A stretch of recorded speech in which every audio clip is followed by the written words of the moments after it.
Sweet. Cool. Beautiful. Hey. How are you? God damn. I'm great. Thank you, mate. How are you? Yeah, fantastic. It's great to get you on here, mate. I've been really looking forward to chatting with you. Yeah, likewise, man. I mean, I was quite honored when you asked me, actually, because I've been thinking about this podcast stuff for ages. And I thought, I follow your stuff, of course. And then when he messaged me, I was like, fucking hell, he must be desperate. Not at all. Like you've asked me a couple of questions about like podcast setup and just like YouTubey vlogging stuff. And I've been following your stuff on the socials anyway. And Christ, I mean, well, folks, if you've stuff. Everything, all of the stuff, because you've got about 3 different accounts running, haven't you? You do M&P Direct, you do you've got your own late on the breaks, and then is it MxN as well? MxM? Yeah, MxM. Yeah, I haven't really pushed that as much. I kind of set it up just to get the username. Yeah. But yeah, I do pretty much all works accounts. There's a load, and then my own. But it's so encompassing. Well, as you probably know, it's so encompassing, your time and the effort and all that. It's something slips along the line. So it's priority work, my stuff second, and then like the official my stuff. Nah, never got time. So I should make time. So thank you for giving me the opportunity to.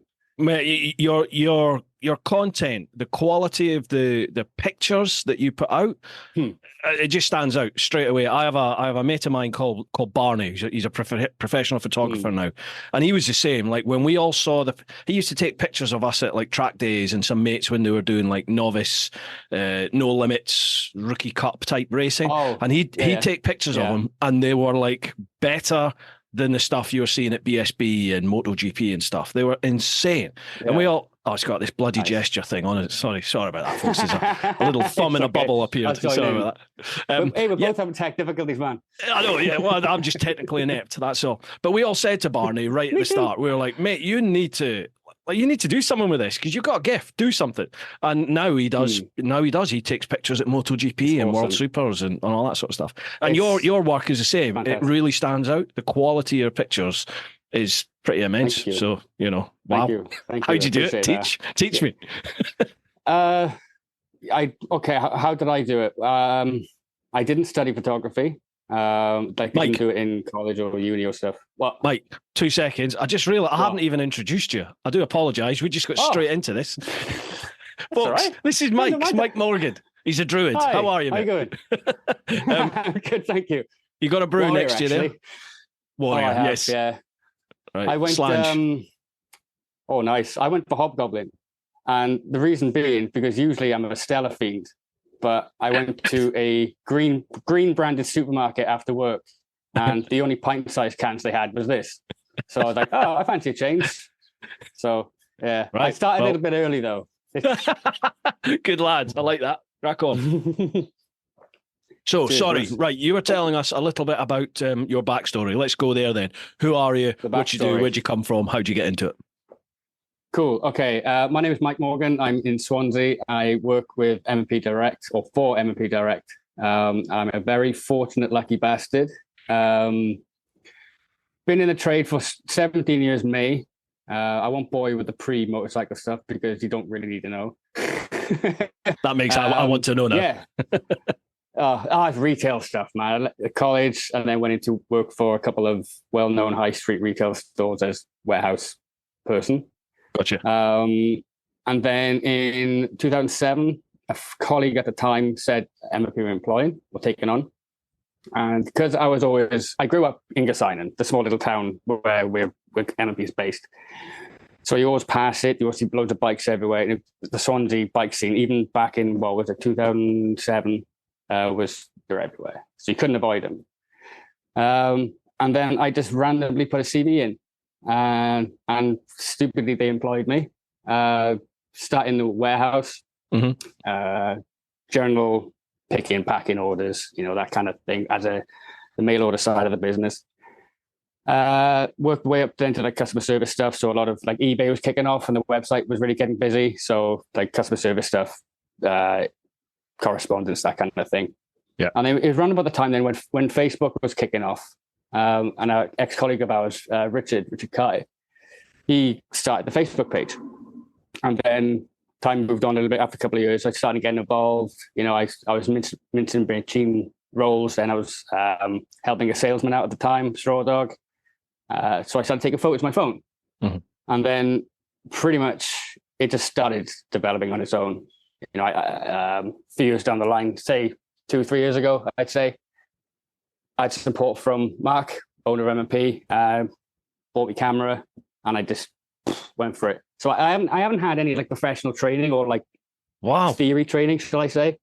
It's just I can't explain. I'll see things, I'll just snap it, and then thanks to like modern tech like Lightroom and Photoshop and stuff, just started dabbling in small little tweaks and things like that. And yeah, it just I wish I could be a little bit more like kind of flamboyant with it, but I can't because it was just like a natural progression, if you know what I mean. It just kind of just took off, and then you're one of these people that make me sick, aren't you? You're one of these people who are just naturally gifted in something, have no idea how they do it, but they just do it. Yeah, great, awesome, really happy for you. Thank you, appreciate it. But yeah, I can't explain it. I can't explain it any other way. But the weird thing is, though, like to go off in a bit of a tangent, it's like recently, as I've started getting a little bit more notice, or people have started seeing my stuff, imposter syndrome starts like snipping in, and you start going, oh, that's shit. You know, you go back and you edit it again, and you go sleep, wake up, and go, oh, shit again. It's like, all right, you go back, you leave it for like a couple of days, go back again, and you. Yeah, in a way, and like I'm kind of like my own worst enemy. It's like I can't see things as exactly how I want it. I'll do something, and go, that's still not right, but I'll post it anyway. But that's probably me. But yeah, I used to be like that with my editing. I was terrible for it. Like it would just take just a ridiculous length of time, you know, 5 to 7 days to edit a vid, and literally you're doing like 15, 16 hours a day, and you're just going over the absolute minutia of things, which no one's ever going to notice. Nobody will ever notice it at all. But like you said, it's in your head, isn't it? And you know about it. Yeah. Nobody but you will see it, and you're like, I don't know what happened, but now, I mean, I certainly by no means just regurgitate and just splurge them out. But now it's just... You sort of just get to a point now where you're like, right, that will do. That's enough, and just both, and you just put it out. But I never ever go back. Do you look at? I mean, I suppose you can't get away from it, can you? So because it's images, it's stills, it's there. So you go back and you see it again. Yeah, the one thing I've kind of done recently is there's a couple of sets. I'll go say I'm clearing out the hard drive or the folders because God, you know, you've just got, unless you're OCD. You've just got folders and files and shit everywhere. Yeah. So there's 90 terabytes there.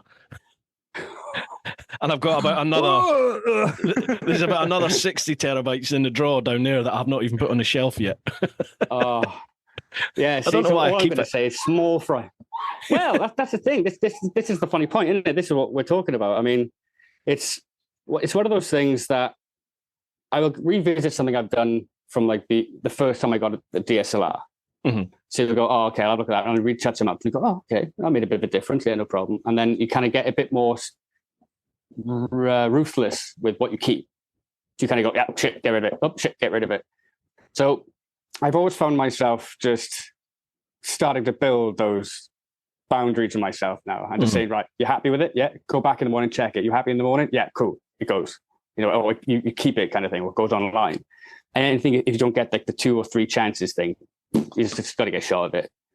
But that 90 terabyte thing, I don't know how you do it. I saw your timeline the other day when you were filming one of the episodes or editing one of the episodes. Yeah. And I do very basic stuff with an Adobe product. I don't think, can I plug? I don't know. Whatever. Of course you can. Don't worry about that. Yeah. Oh, okay. And I saw your timeline, and I was just like, how's he got so many fucking blocks? Like, what the hell is he doing? And it blows my mind. That's a really basic one. See, when you see like, if you see proper editors, when you have a look at their timelines, I mean, granted, most of it's usually sound design because they have just layers of sound design built in, but it makes such a difference. That's true. But yeah, I mean, my stuff's really basic. Like, I don't even like to call myself an editor because you're like, you're not. You play at it. Do you know what I mean? But well, you are. It's tough shit. You got to call yourself because you get away with it on YouTube for what we do. So yeah, absolutely. So really good job. Don't sell yourself short. Thank you very much. That's much appreciated. Thank you. So, like, what's the plan then? You know, you're going to get a podcast up and running. I thought about it many times, and thank you. Funny story. I wasn't planning to, and then I had a random visit from Tom Swales, TeapotOne. Yeah. Just like messaged me saying, "Oh, I'm in the area because I'm working. Go some beers, doing a chat." I was like, "Fuck guy, come on, then here's my address. Come up." And we spent a couple of hours talking in the garage, and I kind of just let it out. And I went, "Oh, thinking about it." Immediately, he was like, "Yeah, I can do it. Just fucking do it." And then again, going back to the old imposter syndrome thing, it's always been in my head, but I'm one of those people that will think too much than do. Yeah. So I'm kind of like trying to fight that little demon to say, "Yeah, just do it." But I'd like to. I need to get more in front of camera more, which is why I'm so grateful doing this, because it's kind of forcing my hand. Because if I thought about it too much, I would have said no. So you kind of fucking got me in a corner here and maybe do it. So right, I don't. Truth be told, I don't know. Here's my advice. If you want it, if you don't want it, no worries. And the same goes out to anyone out there that's thinking about either starting YouTube or starting a podcast or anything like that. Just start. Just switch your camera on, get the mic on, start recording. It's going to be shit to begin with, you know, unless you're particularly lucky and gifted. It's going to be a bit guff to begin with till you figure things out and you get comfortable chatting and talking and all this sort of malarkey. But the beauty is, to begin with, you're probably not going to have many people watching and listening. So you just, you know, you just learn your craft in the first few, whatever it is, episodes, whatever you're producing. And do you know what I mean? Like, I still quite like to go back and watch people's early content, and you can see. I even do it with people like Casey Neistat. You know what I mean? You go on his channel, or Peter McKinnon. Go back and look at his first ever sort of vids, and then you look how the whole style develops over time. And it's awesome. Yeah, I love doing all that sort of stuff. But yeah, just crack on, just get on with it, get it done. Yeah. Okay. We'll let people. Tell you what, we'll let the people decide. Yeah. We put it. They can tell them, like, if you want to see more of this silly face talk bollocks about bikes, then just let us know. Mike, you've met the internet before, haven't you? People are going to say all sorts. Yeah.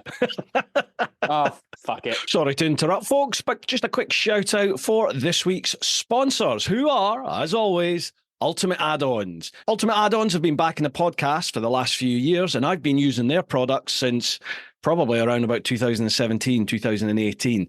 They specialize in phone holders, so both the mounts that attach to your bike and the protective cases that your phone goes in. Now, these cases are shockproof, they're dustproof, they're the perfect things to put your phone in whilst you're on the bike. And even if you do have a mishap, your phone is nicely protected inside that case. You can still use the phone, you can still use the touchscreen, you can even still use the cameras. They do a wide selection of mounts. I use the ratchet strap, which is actually in their cycle section, but you can pick any one you like for your particular bike or a generic one. It's up to you. Ultimate Add-ons are also doing a number of other accessories, things like action camera mounts. They're also now doing heated grips. They do things like a balaclava, USB, USB-C, power adapters, lots of different things. Head to their website, check out the products, and if you use the code TeapotOne with the number 10, TeapotOne10, then you will get 10% off. A massive thanks to Ultimate Add-ons for all your support. And a massive shout out to all of you over in the clan, over on Patreons, patreon.com/TeapotOne. I literally could not do this full time without your support, folks. So thank you from the bottom of my heart for going that extra mile with your support. You're also the backbone of the Brew Time podcast with all your questions. So keep them coming and we'll go from strength to strength. If you want to do it, just crack on, get going with it. Yeah, I'll give it a go. We'll think about it. Okay, no, not think about it, do it. Okay, sorry. I'd be a hypocrite. I just contradicted myself live. So, like, you plainly, you've got the eye, you've got this creative, artistic eye. You can see that. You can see that pretty much in every single thing you do. You know, even that setup that you've got going on there, you can see that there's a lot of thought gone into that. Now, is that all just self-taught? Yeah. Are you just self-taught, or yeah? You know, I would. A simple answer, yes. But that's not without good advice and speaking to friends and colleagues and people who are like studied it or they do it as a job. Yeah. You know, nothing like too in depth, but they've said, oh, God, I'm struggling with this. And someone will message me and say, oh, you need to try this, try it. Cool, it worked. And then one of the guys in work, Nathan's really helped me out. Dean, he's really helped me out a lot as well, because they've had a history in photography and they still do it as a passion rather than a job. Yeah. So they kind of, they still have that enjoyment factor and they can just take time and teach me things. But majority of it was just sitting down, researching lenses, settings, lighting, you name it, the whole shebang, and just trying to just put it into practice as I go. So yeah, pretty much self-taught. Mega. What are you using now? Yeah. I'm interested in the technical side of this, because your audio is really good. What are you using for a mic? Good, because I was shitting myself. I thought it was going to be bad. I can't remember the name of it. They're like a knockoff. Not knockoff. That's really bad. I didn't mean knockoff. Sorry, not the Rode. No. Synco G2 units. Okay. Are they like wireless, like the versions of the Rode or the DJI wireless mics? Exactly. Gotcha. Yeah. I'm using them. They were pretty cool, actually. Yeah, the audio's really good. You get a twin of these, and you get one receiver, and it works out all right. I can't remember how much they were. But yeah, Synco it's called. Yeah. And to be fair, this is Synco. Yeah, SYNCO. Okay. Yeah, SYNCO. Well, I'll link them to you. I'll send a link to you. Synco G2. How are you connecting that to the audio for Zoom then? How does that work? Sorry, folks, we're going to get into the technical side of this, but I get asked all the time. Yes, People ask me all the time. Yes. I love all this. Yeah, it's great. I mean, okay, so I'll try not to be too nerdy, but if I am, then tough shit. Sorry, that's how it is. Don't Google that. So I have a Canon EOS 90D. Yeah. And I'm using a little USB stick called what the hell was it called again? It is called a Camlink. Mm-hmm. It's a small little converter. So basically you run a HDMI cable from the DSLR to the Camlink, which then goes to USB into your laptop. Yeah. So that gets your audio and visual. Okay. However, then, so the Synco units, then I have the receiver on the top of the DSLR. Plugged into the 3.9. Yeah, into the microphone jack in the camera. Gotcha. And then I have the transmitter on me, and because it's linked up to the camera, it all goes through the USB signal. So you don't have too many things messing about. But yeah, it was pretty cool. It's one of those things you just sit down and search, like, how the fuck do I use my camera as a webcam? And you just Google it, and I found shit tons of videos. And yeah, just took the plunge and decided to try it. So you're using a wireless mic. So that means they're running on battery. What have you got? About an hour and a half? Probably. I think it's about an hour. I've never actually sort of tested for a long time. Yeah. It's normally roughly about an hour and a half. I got to back up. Perfect. Beautiful. Lovely job. I got to back up anyway, so. No worries. And with your, just so we know about the technicalities here, you're using the Canon with the DSLRs. They used to have like a limit of 25 minutes or 29 minutes, and then they would shut down. So you'd have to keep switching them back. I know this because I used to use them when I first started doing all this. Yeah. That's all. Ironically enough, that happened to me when I was practicing a couple of months ago, and the thing just shut off. I was doing one of my drunk-fueled Instagram streams to test stuff, and then I just kept it running. All of a sudden, the camera just went off. I went, "What the fuck? Why did it go off?" And then check the settings. No, everything's fine. You took the camera back on. It's like, oh yeah, it's got hot. The sensor got hot and shut off. It's like, oh fuck, okay. They've just got this timer on them. I think it's like every 29 minutes or something. They just shut down. So you have to. So basically, what we used to do when I was doing this and other people were doing similar setups to you is we just keep an eye on the time. So every sort of 25 minutes or so, they just restart the camera. So that's what we'll do. That's what we'll do. Oh, okay. Yeah. Cool. We have a little countdown now in the bottom. So, I know. Oh, he's gonna cut off. He's gonna cut off. How long have we been well, we started at 5:30, didn't we? So that's 21 minutes already. Right. Start timing now, people. Start timing now. Well, we'll probably got about another 8 minutes or so, but we'll keep an eye on it. Shall we crack on? Because there's some questions. We've got some questions for us to go through across the social platforms. Yes, question time. Lovely job. Yeah, do it. Right, first off, wait.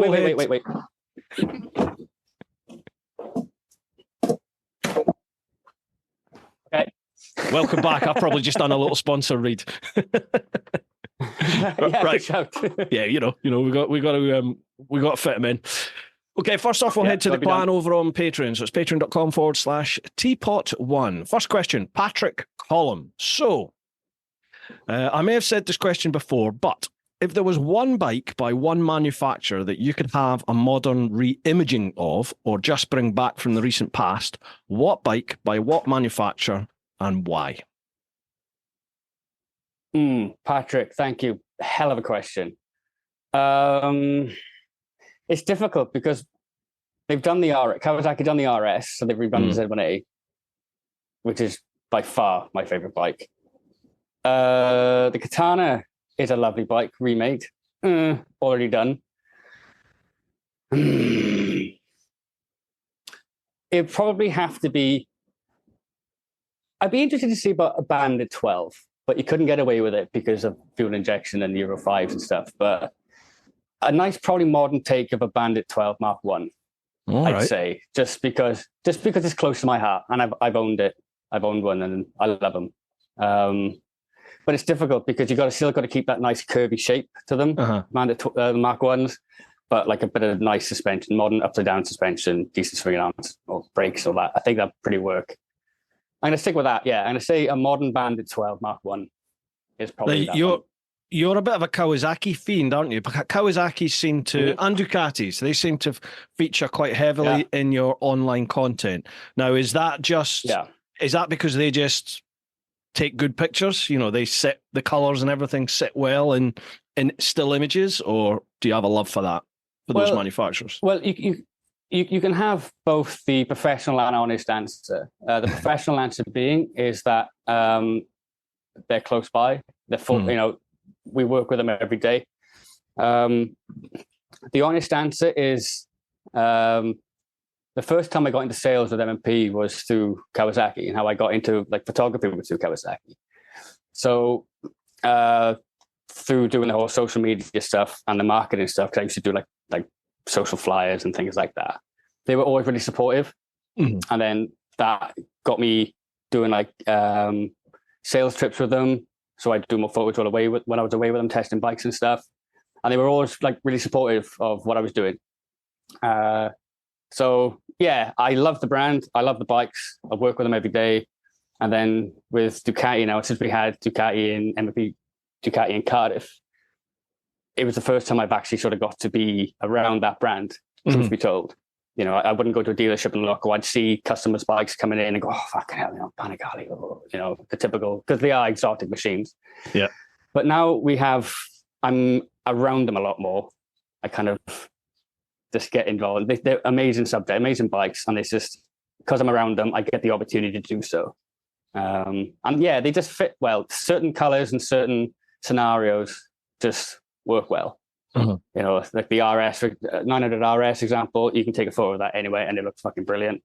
And then I beg to differ. I'm pretty sure I could screw that up. Like, I can't take a good picture to save myself, mate. I'm terrible. Well, I'll let you be the judge of that, because I ain't going to comment on that. That'd be unfair. But no, it's just because I'm around them a lot more, and I just see things in my head and just run with it. Is the honest answer.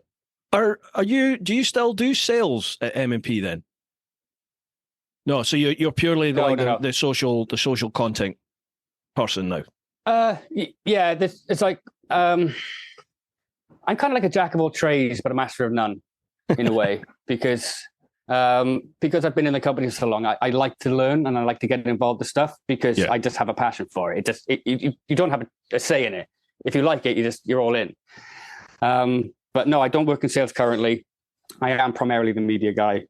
So social media, a bit of photography, and like some of the more simplistic design stuff I put out for socials for M&P. But there's a few other things I do internally as well. So I'm going to stick with that for now. Now, obviously, that's quite a major aspect of any business these days, isn't it? Just any business. These days, yeah, I mean, they need to have some form of online presence. So that's something that I would say most businesses are going to have somebody doing, I would have thought, unless you're the type of business a little bit like me, where you know you turn the lights on, turn the lights off, you're the one hoovering the floor, and you're doing everything kind of thing. But Like nobody sees the crumbs. Oh mate, you don't want to look at the floor in this place. Jeez.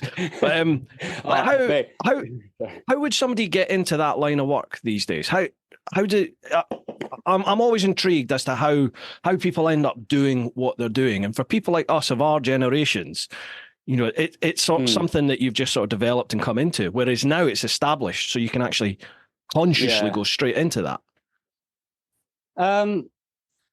I was very fortunate because it was on the rise when I was getting interested in it. You know, like I said earlier on about the Facebook thing kicking off when I was still early in the game, should I say, and then learning how it worked and what you can do with it and just being on it every day. That's because we're old and we remember a time before Facebook. How bad's that? Yes. Get off the phone, man. But yeah, it's difficult because, like you said, because it's established now, it's almost just for big brands and stuff, it's expected to have that presence. Yeah. So for someone to start off, pretty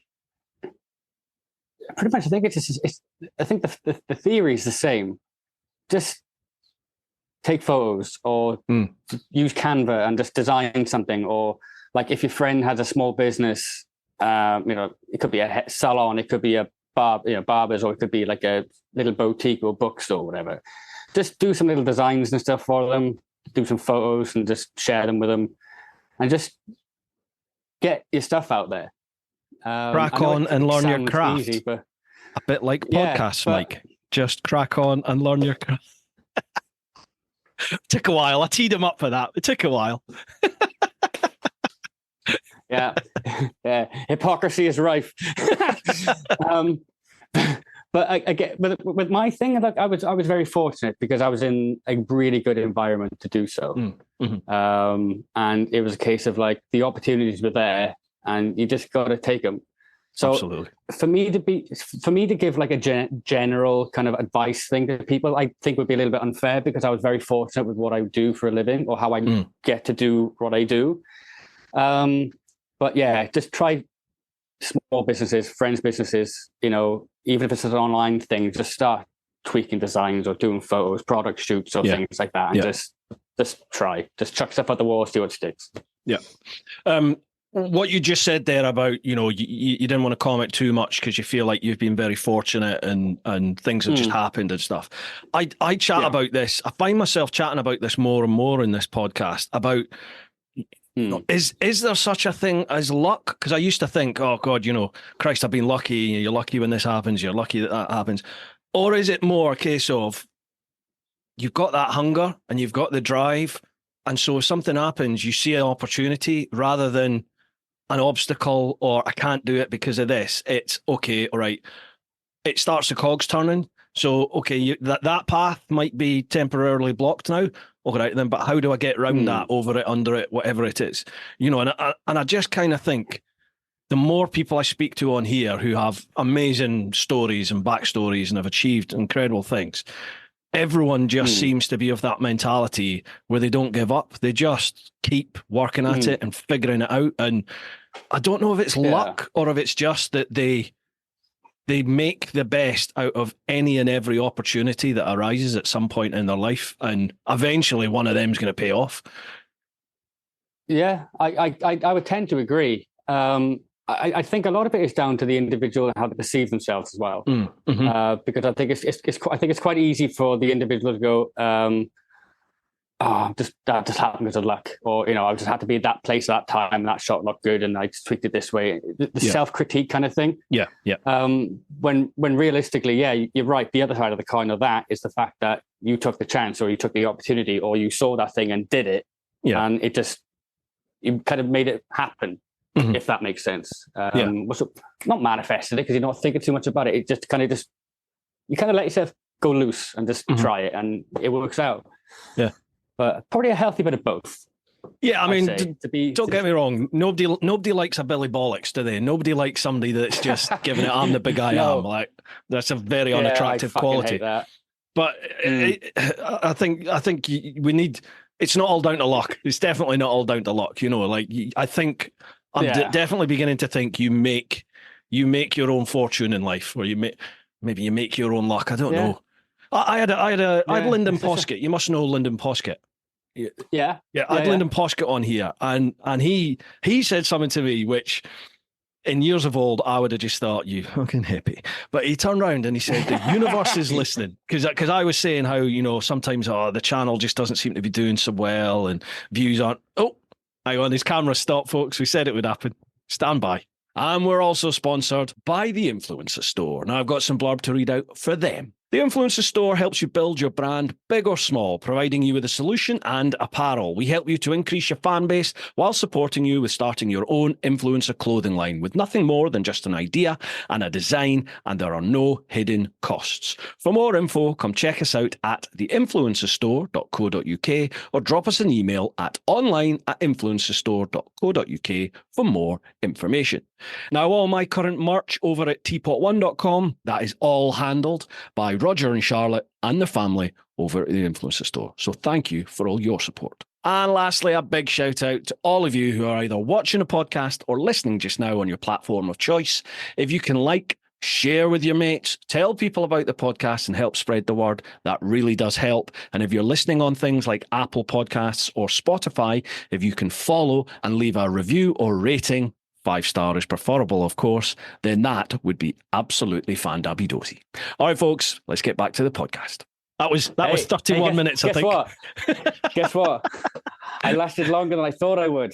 Hey, good lad. Right, that was about 31 minutes. So if we look at about 7:30, it'll be the next time we'll need to start and stop. Yeah, I'm no good. I'm no good with numbers, so I'll leave that to you.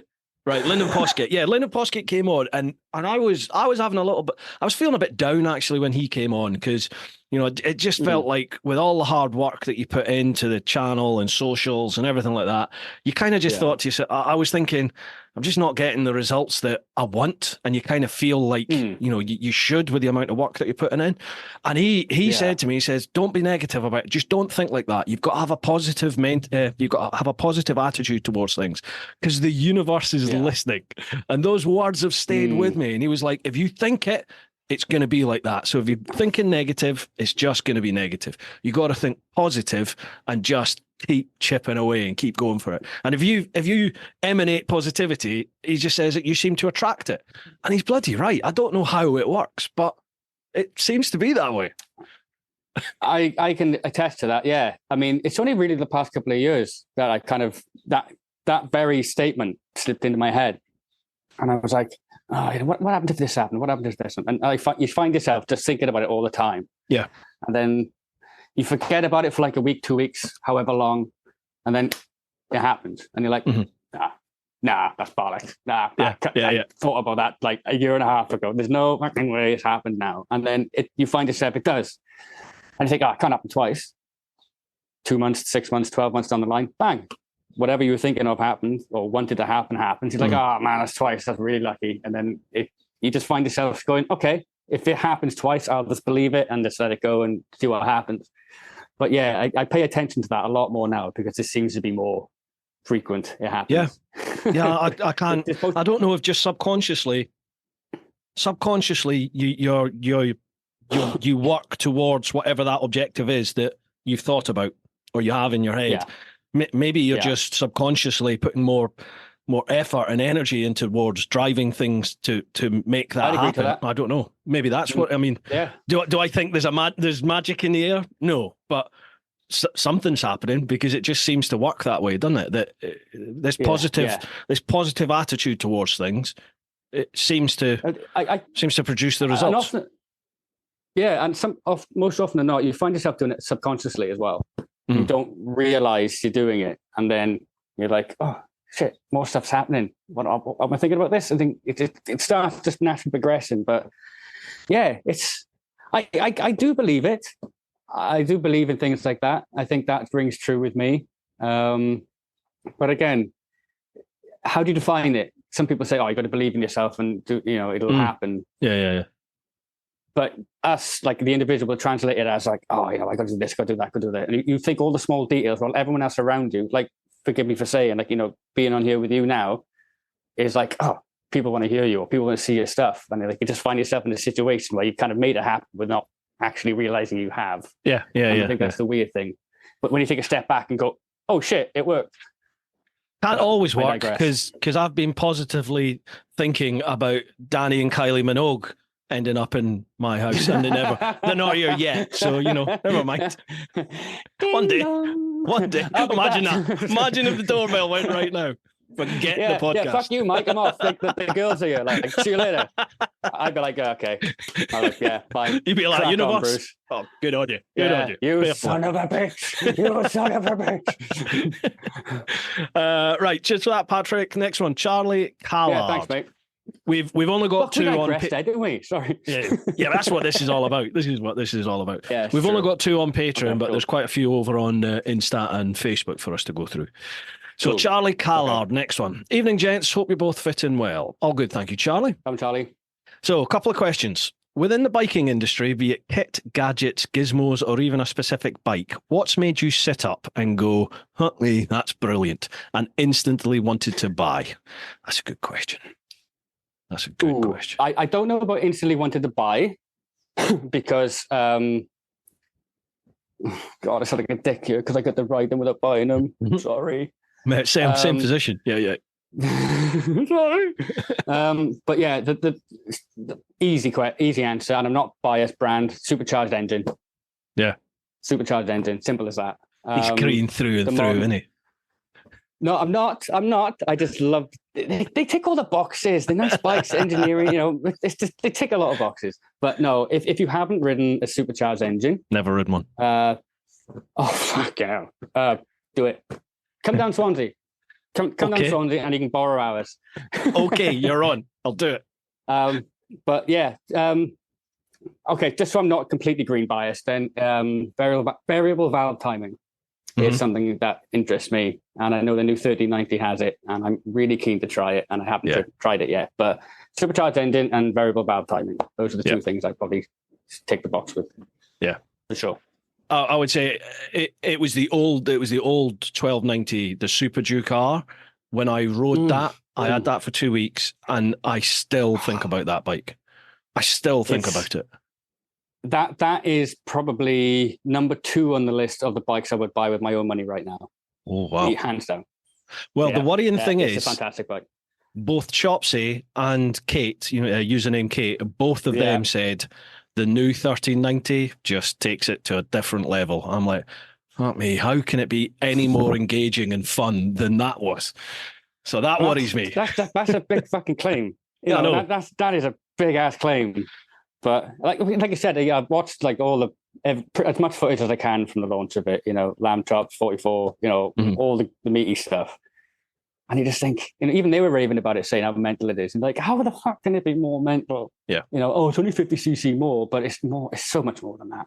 It's so much more than just the capacity. But yeah, as technology's all developed and engineering's developed, the step up in CCs seem to mean less and less because, as you said, even though it's like a relatively small jump in CC, like the new 1300 GS. Do you know what I mean? Like that from the 1250 to the 1300, although not everybody seems to think this, I cannot understand it, but the 1300 is just a different machine. It's just a different bike to me. To me, it feels like a phenomenal bike. I mean, I'm going to be the armchair guy here because, believe it or not, internet, you're going to love this. I have never ridden a GS model in my life. What? Believe it or not. Do you know how I know this, Mike? Yeah. Because you haven't got one in your garage. I ain't dismissing it. I've not ridden. I cannot pass judgment. I've not ridden one. It's like I always say. It's like you can't have an opinion on something if you haven't ridden it. It's like, but however, without digressing too much, you put the two next to each other and see the chassis designs alone. The choice of materials, the choice of like how everything is designed and set up as a core basis of the bike. You can see they're two different animals. Totally. But I don't know. Just people sometimes people just I don't know. They're not like us. They don't deep dive and kind of, nitpick and just, what's that? Oh, just chassis slimmer here and, lighter stuff there. It's like, it's just. Yeah. You can see, you pick up the details. You can see it in, even just in your pictures. I don't mean to be sucking at the teat all the time here, but your pictures really do. Suck away. But they stand out because you can see you've put thought and attention into the details of everything, into your framing, into how you edit the pictures. You can see it. But again, I don't know if everybody will see it. It might just be some people look at a picture and go, I like that picture, but I don't know why. And I'm like that sometimes with. Yeah.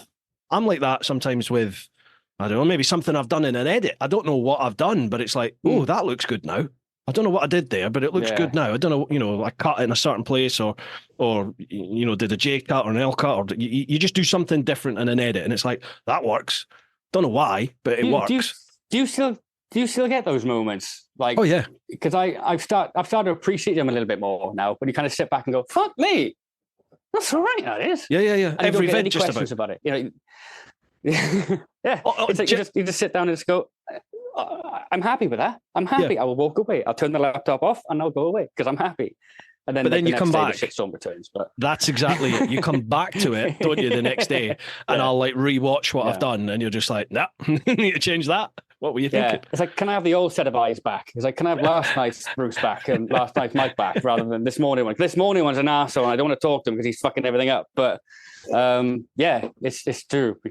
My editing process, I seem to have two different types of editing process. There's the editing when I know what the end result, or I can picture what the end result's going to be. So that's things like, you know, a kit review, or if it's a video that I've sat and I've planned and I've maybe scripted something, some sort of plan for it.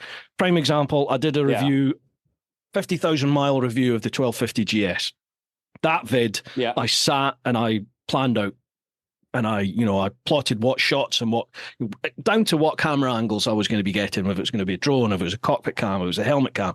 So I sat and I had all of that written down. And when I went out to film, it's so much easier because you can just it's literally, right, what's the next sequence, the next act, right? Okay, get that shot, get that, tick, tick, tick, tick, tick, tick. And then when you finish with it, you can sit down, and when it comes to the edit, great, it's awesome, it's all there. But the vast majority of my content is reactive filming. It's me out on a tour somewhere or on a trip with people. So you never know what the end result's going to be because you don't know what people are going to say or do. You don't know what's going to happen throughout the day. So that sort of edit, I literally just, the one you were talking about the other day when you just saw the timeline, I literally just sit down with all the meat, and then you just have to go through it and go, okay, well, that's something interesting. That's something interesting. That's all shite in the middle. Get rid of that. And you'll strip 5 hours down to 3 hours, and then down to 2, and then down to 1, and then try and get it to half, and then try and cut it to 20 or 15 if you can. But you just figure the story out along the way. That's kind of how I work, but it takes so bloody long. Which one do you find yourself critiquing the most? The one you put the most planning into, or the one you just fly off the wings with? Trip ones. Or is it equal? Nah, the trip ones, I think. The trip ones, because the trip ones, I've got so much more invested with them personally. Like I remember when I'm editing them, I remember how I felt. I remember the funny bits. I remember the smells. I remember sometimes you remember stuff that isn't even on camera, and that can maybe bias you towards certain sequences of footage because you're like, oh, I remember how good that was. But it doesn't always convey on camera to someone that wasn't there. So I find I find I'm personally involved with that type of edit, whereas the plan stuff in my head, it's just a video. So it's just like, bang, bang, like you're baking a cake. It's just ingredients, bang, bang, bang, bang, bang, get it done. Yeah, but I've never made a cake. I've eaten a few. Oh, fuck, I've eaten loads. I'd eat them fucking now if I could. I didn't bring any with me. Right, from Charlie's question then, what about a bit of kit, like a gadget or a gizmo? Are there any of them that you see and just gone, need? Or even in the camera world? Oh, plenty in the camera world. But then I wouldn't know how to fucking use them. Truth be told, nothing comes to mind without being boring or not even be able to provide an answer. But I don't know. I kind of find myself having what I need, but I will be truthful. The last thing I said I needed and I've now got was a new GoPro. because I wanted to try and do a lot more POV stuff and like bike review stuff, or like when I'm taking something out from work or whatever. Just because it's a different way to get content, because that's the world we live in, is content now. Yeah. And you can't fucking strap a DSLR to your chest. Trust me, I've tried and it nearly failed. Back in the day, they did. Jeez. Yeah. Oh, fucking hell. Yeah. You see him with the tripod strapped to the shoulders and shit. It's phenomenal. Yeah. An image comes into my head for that, actually. I saw like an old 50s thing, but I can't. We'll have to it was like a TT or something, wasn't it? And the gaffer taped the camera to the top of the helmet. That was it. That's incredible. Gnarly, that is, isn't it? And that's not made up. That's genuine. That's genuinely what they were doing back then. Yeah. Imagine that. Imagine, thinking out. We thought we got it bad now with editing stuff. Imagine hanging on the back of someone with a fucking camera. Oh yeah. I'm terrible for I'm terrible for like shiny new gadgets. Like plumbing Instagram. Jeez, they must have made so much money out of me. Like I've got one right here. Yeah. What do you got? Seen that? Oh, nice. Bought it. Sweet. Used it once. It was really good. Used it once so far. They do a slider. So good, it's gone back under there. It genuinely is good, but it's just because I'm just doing trip stuff at the moment. So mind you, I need to do a review. I've got the opportunity. I'm trialing the new Insta 360 Ace Pros at the moment. So I need to do like a proper like unboxing and standard review type vid of that. So Bruce goes ASMR. Yeah, all that sort of bollocks. Yes. But that company Trexo, they even do a slider. And I looked and I was like, I've always wanted a slider. When am I going to use a slider? But I've always wanted one. And you're like, just hovering over the buy button. Like, no. It's £1,000. Now you've said that, there's a couple of things that come to my mind. You could do with a slider, man. You don't. Thank you, sir. There's some things you don't realize you need until you see them, like you said, right? A slider, yeah, for sure. I saw someone doing product shoots on like a YouTube tutorial, and they were using a slider. I was like, oh, fuck, that's lovely. But I also forgot about FPV drones or first-person view drones or chassis. The stupid fast ones. Yeah. And that interests me because you see like the guys flying them around like industrial estates or like through windows. And there was I think it's Hendrick Motorsports, a NASCAR team, because I'm a closet redneck. They go on YouTube, the facility tour, a drone footage. It's the best fucking drone footage you'll ever see in your life. Mm-hmm. Like to promote this motorsport team, it's absolutely unbelievable, and it's pretty much one or two takes, I think, in some areas. Wow! There's just drone flying through this. The facility's huge. They've got race bays, they've got engineering bays, manufacturing bays, marketing bays. You name it. The thing is huge, and it's to see this thing going through this building. It's like, fuck me, I'd love one of them.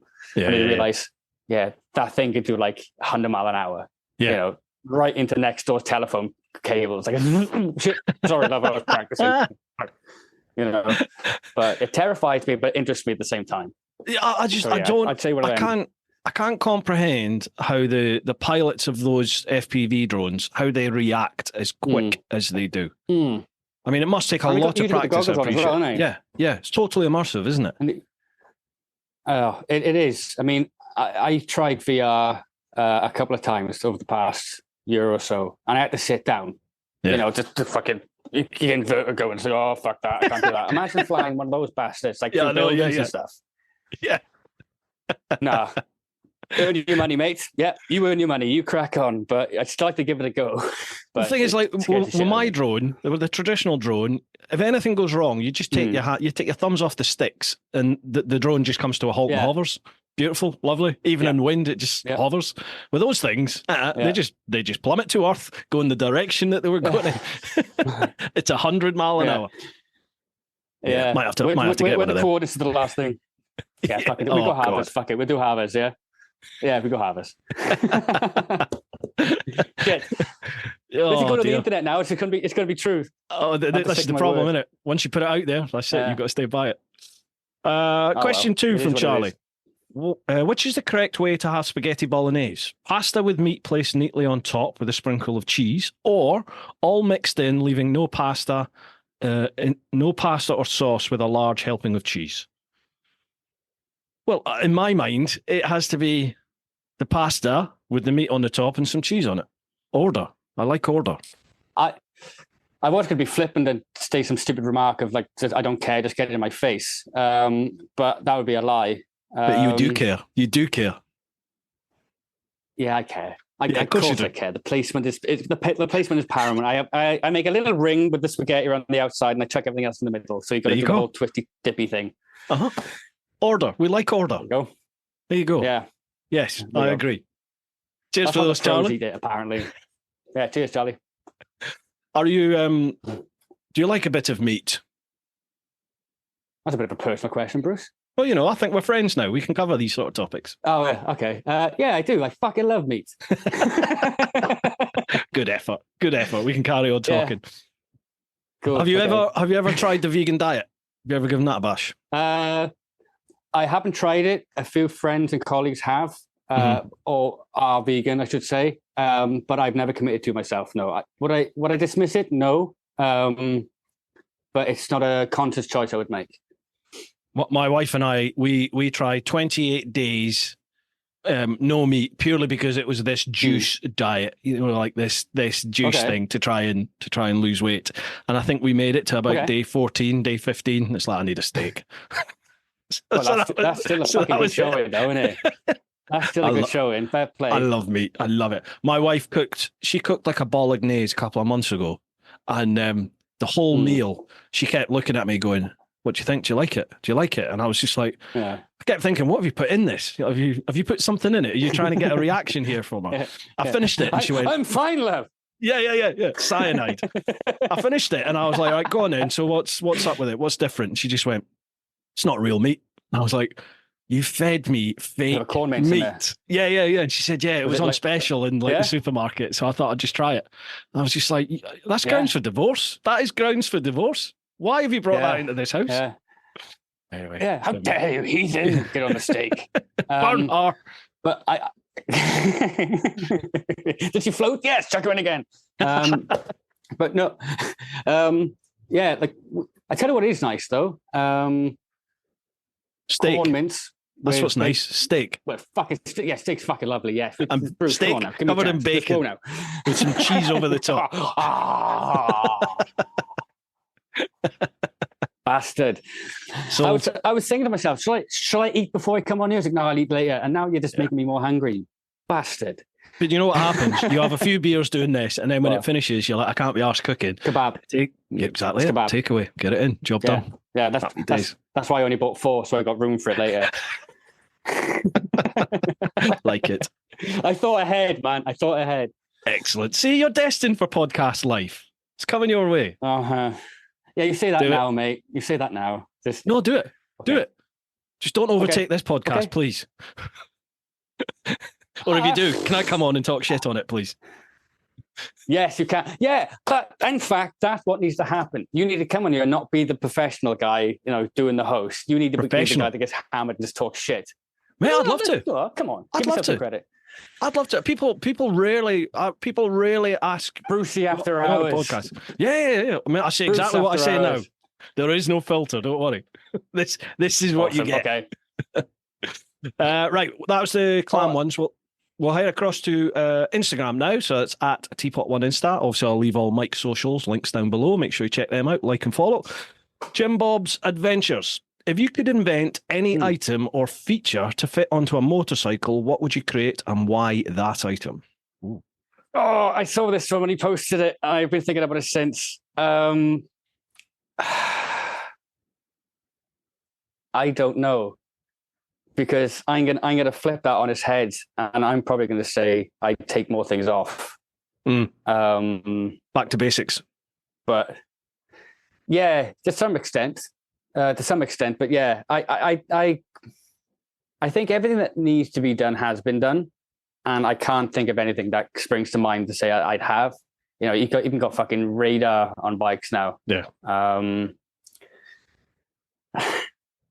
I would love to give you some juicy answer and some insight into my craziness, but I literally don't have anything. I would probably take more things off, and I don't mean to be that blasé about it or flamboyant, but My current bike at the minute doesn't have ABS, doesn't have traction control, it doesn't have power modes, it doesn't have anything. It's a 2010 Z1000, and it's just core, lovely, beautiful engineering.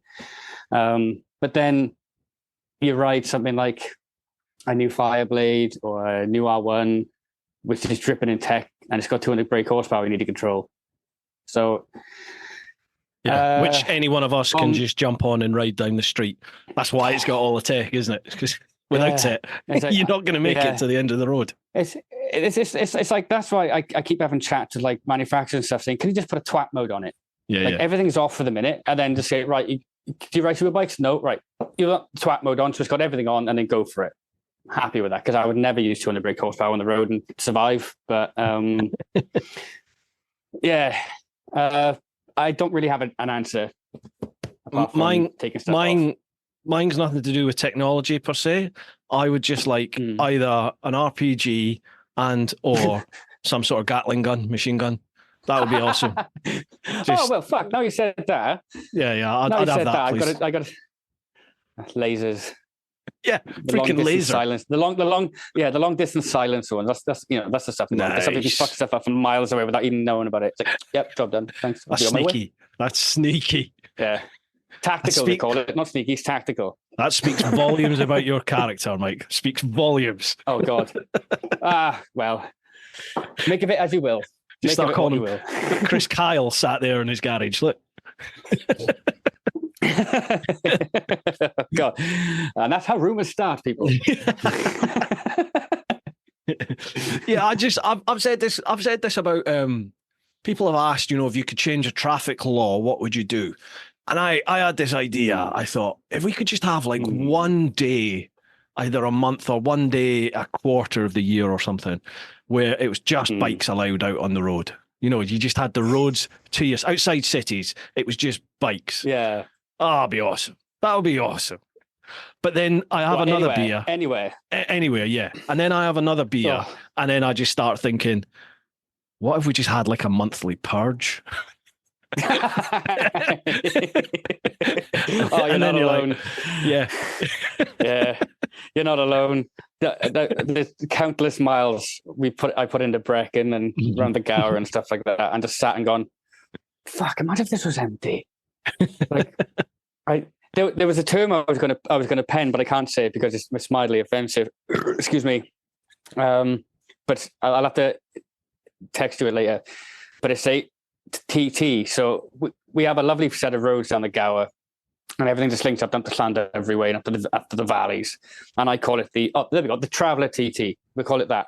Okay. And you just imagine it like those roads empty, like no police, no traffic, no animals. It just I probably want that more than anything, to be honest with you, because that would be fantastic. Wales has been spoilt for me now, and that this fascination that the police and the government over there seem to have with speed, like these 20-mile-an-hour limits that have been brought in all over the place. Scotland's starting to do it as well, sadly, but it just spoilt it for me. It's taking the enjoyment out of. And I know they're there for a reason, but it just wound me up every time I came into a little town or a village. They were down to like 20 mile an hour, and I was just like, why? Why is this 20 mile an hour? I get it if it's by a school. I get that. I understand that. But one of these little villages in the middle of arsehole nowhere, and 5 houses, and they bring it down to a 20, and you're just like, why? Why? If you cannot see me, hear me, and get out the way at 30 mile an hour, or I can't stop at 30 mile an hour, then we got an issue. You know what I mean? It's like sort of natural selection, I'd have thought, but you can't say that, can you? Oh, well, you can, because you just did. Because you just did. But no, I agree. There's reasons for and against. I don't mean to sit on the fence about it, but you can see pros and cons for both. But of course, it's easier for us on a bike to say, like, why the fuck's this 20? In a car, completely different story, because that's a shit show. You drive anywhere 20 mile an hour, it's just like, fucking, you want to kill everybody because everyone's driving like an idiot. But bikes is different, because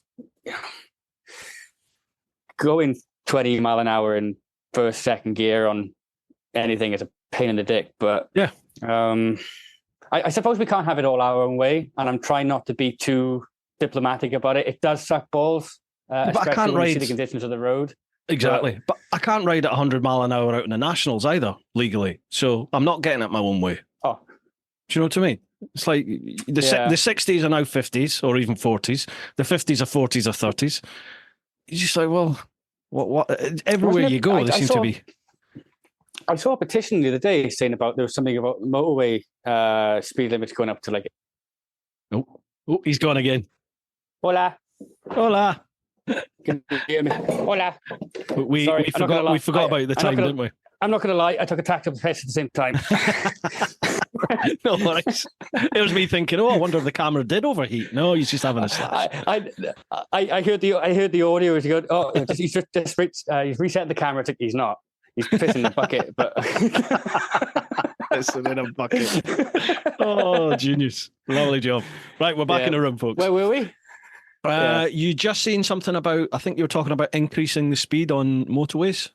Oh yeah, that's right. Because we were whinging about the 20 mile an hour, which is absolute bollocks, by the way. Yeah. But there we go. I said it. Like increasing motorway speed to like 80 and something else, and I don't really know how strong I feel about it because I don't tend to have the urge to go mental on the roads these days. Mm-hmm. But yeah, like going on your point about villages and things like that, yes, it can be a bit silly, especially when you got like national speed limit roads into like a 50, bang, straight into a 20. And you've got some guy sat there with a little radar gun going, yeah. It's like, come on, how much thought's gone into that? You've gone from a national speed limit into a 20 and you've just got someone sat there every weekend in the same spot ready to catch you. But then I also understand why. I understand why they're doing it when they're there, because they must have people that aren't slowing down. So they'll do it. I get that. But it's just why this blanket 20 mile an hour. That's what really gets my goat up. That just I just don't agree with it. But anyway, never mind. Let's get political. Come on, let's get political. Let's go. Yeah. What about religion? Shall we start on religion? Still too early for religion? Yeah. And cancelled. What about something that's not actually been made yet, fitting onto a bike? Is there anything that you look and you think, wish that I had that on the bike? And let's be sensible. Let's talk about some actual bit of useful kit that you could use on a bike.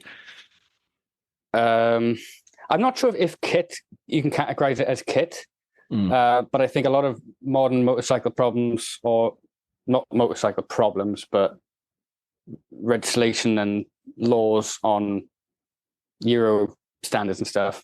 Renewable fuels would probably be up there. I'd rather have bikes running on renewable fuels because that would eliminate a lot of problems with regards to Euro emissions and things like that. So that would probably be big on my list, because then you wouldn't need to have modern bikes being suffocated as much as they are. Run flat tires possibly, but then you wouldn't have the scope of adjustment for tire pressures, so that kind of suits itself in the foot. Semi-active suspension was probably the biggest thing that's kind of just recently been done, which I would have liked seen. But again, nothing really springs out because there's not really much you can sort of add to. Yeah, that hasn't been done though. Enjoyable. Yeah, that hasn't been done, or wouldn't make it more enjoyable, because I just can't think of it. Truth be told, I just can't think of it unless you make full systems like legal. You got to have full exhaust systems that are legal. Imagine that. You just buy a Harley. I mean, I don't understand how they get away with it. The big cruisers, they've got the loudest fucking exhaust going, and they're stock. The stock ones are loud as hell. How do they get away with that? I don't know. I don't know. You do know, but you're not saying. Yeah, maybe. What? Next question. Who said that? Yeah, I've got to admit, I can't. I didn't ask that question with something in mind. I can't think of anything either, actually, because it's pretty much all the bases are covered these days on modern bikes. Yeah. Sometimes it's quite nice though, just to get on an old fashioned bike, an engine, two wheels, gears, and that's it. Yeah, no that's gadgets. Where I find myself. Yeah, that's where I find myself wanting more now. It's like Ryan F9. They did their feature on the CBX, the Honda, and we're lucky enough to have one in work. And I said to Mark, the owner, I said, I'd fucking love to ride that. You know, just a mad, because I missed that generation. I always kind of said myself, I missed the two-stroke generation. I missed like the kind of mad Japanese sports bike revolution. I was just joining it when the first Fireblaze and R1s and stuff came out. But I honestly think I find myself wanting to ride the old bikes more than I want to ride a new bike, because I think without being too cocky about it, I kind of have a better understanding how a modern bike would be now, but I have no fucking idea how the old bikes were. Yeah. You know, the 70s, 80s, early 90s bikes were. So I probably find myself wanting to go backwards a step or two rather than forward. But maybe that's just me. Have you ever ridden like the classic bikes from the 30s, 40s, 50s, that sort of time? Well, with the clutches and the hand clutches and the gears on the other side and no, I haven't. I'd love to, but the problem I have is that I have such little experience and understanding of those bikes, and they cost so fucking much. Yeah. So it's like, yes, you can ride this, Vincent. Yes, no problem. But if you crash it, it's like £50,000. Well, one of my mates was stupid enough to let me ride him and his dad. Basically, stupid or brave? Stupid. They did up. They've got 3. In fact, they might have even more than that, but they've got some proper classic bikes. And he said to me, why don't you come and ride these bikes and like review them like you would the modern stuff? He said, I think it would be funny to watch. So he did. He came out with me, and like he came out on a bike, and I went out on 3 of these classics, and just basically tootled round the block on them. But it was a really nice experience because they're not a million miles away from how it feels to ride a modern bike, but they are completely different, if you know what I mean. It's such a weird juxtaposition of it. Yeah. I mean, you still feel like you're riding a bike, because obviously you are, but it's just the brakes. You need to activate the brakes 3 years before you need Back them. there. Yeah. But they ooze character. You know, they feel like they're actually. It's like the traditional Harleys. They just feel like they're living and breathing. You know, it's like an actual entity rather than just a machine you're sat on. That's a very good point, because I think that's what's kind of missing from modern bikes. Without going off on too much of a tangent, is that you kind of, just to touch on what I said earlier, you have that expectation of what a modern bike is or how it feels. And you don't have that individual character, you know, because everything's either an inline 4, V4, or V twin at the minute. But like, you know, the old singles and things like that, and the wallowy suspension, and the smell, and all the sensations you don't really get anymore. But yeah, I don't know. I'd love, there's loads of early bikes, the early 70s bikes. I'd probably like to try more than anything earlier than that, because anything earlier than that, I think my brain was cooked. With the real early stuff. So go on. No, I was going to say the coordination with like everything being on the other side, and or like the early BSAs and stuff. It's no chance. I'd be fucked. And they've got like a set procedure that you have to go through to start them, and you get that procedure wrong. My mate basically said, if it doesn't start after you've done all this, you literally just have to put the thing away and come back to it like an hour, 2 hours later. It's just because if it doesn't want to play, you ain't starting it, so you just got to leave it for a while and then come back to it when it feels like it. Imagine pulling that excuse now. Sorry, mate, I can't come in. The bike won't start. It's like, I could be at least another 3 hours. Yeah, the bike doesn't feel like it. Sorry, not today. Yeah. Okay, no problem. Right, cool. That was Jim Bob's, wasn't it? Yeah, that was right. Next one, David Guest 19. Good evening, gents. I'm currently enjoying the twisties of Gran Canaria, and have the distinct feeling that the first few rides when I return to the UK will be somewhat less exciting in comparison. Yeah, they will. My question is, excluding Gran Canaria, what is your favourite European biking destination and why? Oh. Well, my answer is going to be easy, because I've already been riding 2 places other than Britain. Go on. One's Spain and one's Portugal. Both crackers. Spanish road. Yeah. Fucking hell. I mean, Spain, you don't really appreciate how large Spain is until you're in the middle of fucking nowhere on some of the best roads you've ever ridden in your life. and there's no one else around apart from a wild dog or cat or maybe the odd goat. But yeah, Spain by far. Just I've always had really good experiences there, and it's again some of the scenery and stuff like that. It's just mind blowing. You kind of go into like hairpin turns over the mountain. The next thing you know, you're just doing silly speeds through gullies and valleys and stuff. And then, yeah, it's Spain for sure for me. But again, I'm limited on my options. But yeah, that's number one. Big tick. Whereabouts in Spain have you been? I'm shit with geography. The names I can't pronounce either. Down south. Near Malaga? Down the south, yeah, the coast, in the middle. Yeah. Now I'm Johnny on the spot now because I can't remember exactly the names we've been. Insert a map here and I just point. Like, so all down towards the bottom then, in the south of the country? Or have you been like in the middle, in the north? Or no, it's mostly south coast. In the south, mostly south coast. Got it.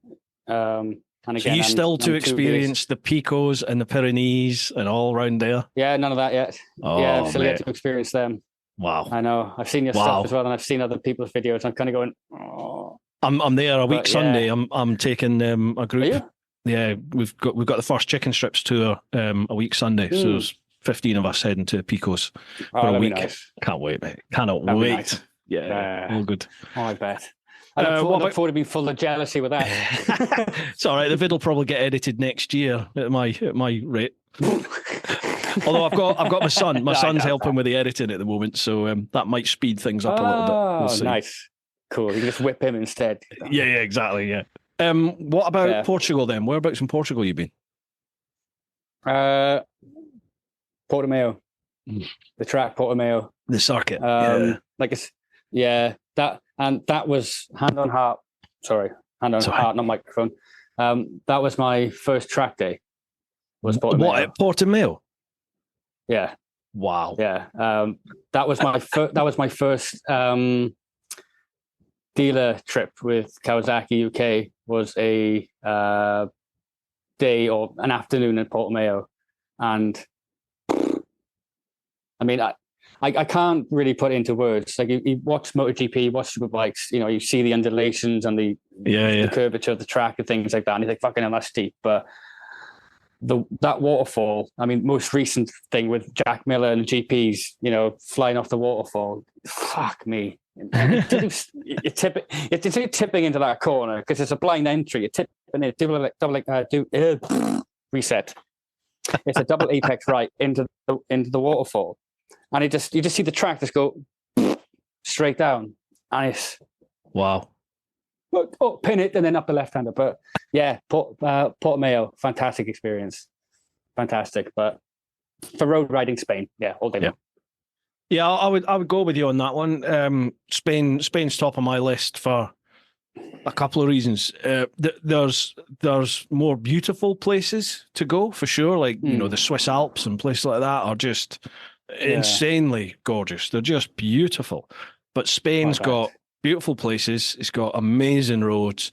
It's generally got good weather. It's cheap. Like hotels and food and beer is cheap by the rest of European type standards. And the people are great. The biking community is great. But pretty much number one for me is that the old Bill just don't care. As long as you don't take the piss in the villages and the towns, if you save it for the like the mountain roads where they go, I've seen it with my own eyes, where they go to pull wheelies and have fun. They're not bothered. You know what I mean? Like I remember the first time I did the N260 in Spain. Again, I've chatted about this. I think I've even got it on camera on the round the world trip. But I remember riding on the N260 and a couple of coppers on bikes, like scrambler bikes. I think they either came up behind me or I came up behind them. But I was sat there just toodling along with them, and they sort of looked over at me and they were just like, go, enjoy. And they just popped it up on the back wheel and fucked off into the distance. So it's like, nice. I think I'm gonna like Spain, and that's just what they're like over there. They don't care as long as you do it appropriately. That's my experience. We're probably all going to get done for speeding next week, but never mind. Yeah. Where are you going again next week? Yeah. What were you just saying? No, I don't think the Spanish would do that. I think there's some in the British old bill that would, for sure. But never mind. You know more about that than I would. Yeah. I've already been at the receiving end of that. Secondly, if you had to do a big little adventure for, let's say, 1 week on a sub 400cc bike, where would you go and on what bike? Cheers, Dave. Well, yeah. Have you seen? We've done the big little adventure. Have you seen that? I did it with Mr. Fish and Richie Vida. We took a couple of 125. I haven't. I'll be honest to say. We did it during lockdown, about the second year of lockdown, or maybe the first year of lockdown. Yeah. When it was starting to open up again, we jumped on a couple of 125cc's. So I had a Sinus 125, and Fish and Rich both had Honda Cubs, 125 Cubs. And we just... Nice.